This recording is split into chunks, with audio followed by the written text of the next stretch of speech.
In 1997, I was privileged to visit the Episcopal Church in Liberia, along with two other members of the United States Episcopal Church. We were on our way to Ghana for a consultation and stopped in Liberia in October, just a few months after what had supposedly been a free election for a new president after years of civil war. The elected president was Charles Taylor, who a decade or so later was finally convicted of war crimes by an international court. So even though there was some relief that technically the war was over for the moment, no one really knew what was next. There was some concern about our safety as we arrived in Monrovia, what at one time had been a large international airport with several functioning long runways and Pan Am jet flights in and out every day, had been reduced to rubble after years of fighting. Only planes of a certain size were permitted to land there. And when we finally did land, after some hassle changing planes in Senegal, we were escorted to a hangar along with the other passengers, while members of the Church of Liberia offered the appropriate bribes to get us out of the airport. We stayed in a hotel just around the corner from the American Embassy and were told not to leave the hotel grounds. It was the only functional hotel in the city except for one housing the West African Peacekeeping Force on the other side of Monrovia, close to the President's Palace. If there was any shooting, we were told, head for the embassy. The day after we arrived, a caravan of 3 SUVs and Jeeps took us into the countryside to visit the remains of Cuddington College, an Anglican liberal arts college that had trained many of Liberia's leaders for almost 100 years. We passed through 14 checkpoints guarded by armed soldiers, and we passed what had been a Goodyear rubber plantation where no one worked any longer. After the somewhat tense trip, we were greeted in the center of Cuddington at a palava hut. The ride had been hot and dusty. There was no running water. The buildings were in shambles. Equipment in the science labs had been destroyed. Any metal roofs on the buildings had been torn off to use as shields during gun battles. But before we went on a tour, as soon as we got out of our vehicles, we stepped down into the thatched palava hut dug out of the ground with open sides. It was cooler immediately. We were given soft drinks to quench our thirst, but first, we were given bowls of clean water, soap, and towels to wash our hands after the hot, dusty ride. We learned that the palava hut, in the midst of many villages throughout the country, traditionally was a place to gather for conversation and to settle disputes. Every village had one. It was a place of peace.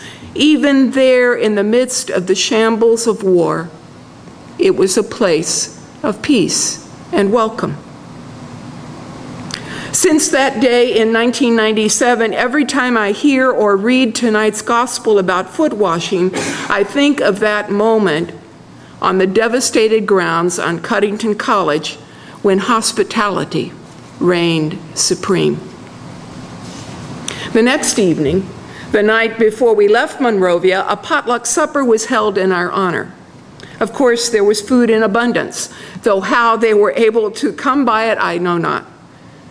We asked our hosts how they had survived the Civil War these last decades. How had they gotten food when there seemed to be no food to be had, when it was not safe to go out of their homes? From them, the answer came quickly.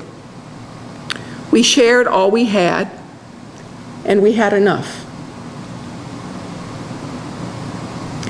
Jesus said, "I give you a new commandment, that you love one another. Just as I have loved you, you also should love one another.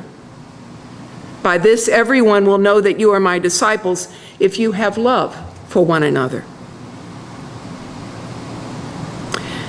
It's hard for we Americans to share. We often like to think of that good old saying of pulling ourselves up by our bootstraps. Some people have an easier time of it than others. Often it's the folks who have the least who readily give what little they have. We Christians, however, have a greater responsibility. Jesus told us, his followers, his disciples, how we are to behave. We are to care for those in need. We are to be as servants, as slaves. The greatest are the ones who serve. The greatest are the ones who choose love instead of hate or fear. Yesterday morning, I heard an interview with a young Belgian man. He was speaking of how his city, Brussels, was responding to the horrific bombings just the day before. He said to the interviewer, "We cannot let fear take hold. We cannot shut ourselves off from one another. Love and caring for each other is how we must respond." I don't know if he's a Christian, but he certainly proclaimed Jesus' message. In today's world, we don't often wash one another's feet. In Jesus' day in Palestine, it was a sign of hospitality to wash a guest's feet, though that was the job of slaves, not a rabbi or a miracle worker or a great preacher. Think of the people who wash feet today. Parents giving their child a bath. The person at the bottom of the pay scale in a healthcare facility. A caregiver for someone who can no longer bend down and wash their own feet. Some congregations can't quite bring themselves to do a foot washing this night. We don't touch people in such intimate ways in our culture. There might be an attempt at this ritual by symbolically washing hands. Feet might be dirty. They might not look pretty.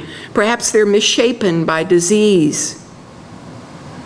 But when we put our hands in the water and wash someone's feet and allow another person to wash ours, we're following the commandment of the one we call Lord. This is the night when Jesus left behind two actions that we live out 2,000 years later: a meal of bread and wine and foot washing. Don't let fear rule our lives. In the midst of a culture of fear, be assured that it is not fear or hate that ultimately wins. We followers of Jesus kneel before each other in service, obeying, living out the new commandment that Jesus proclaimed this night. Even if you've never washed someone's feet on this night, or been willing to have your feet washed, I invite you. Our Lord invites you to come, to serve, and to be served. Amen.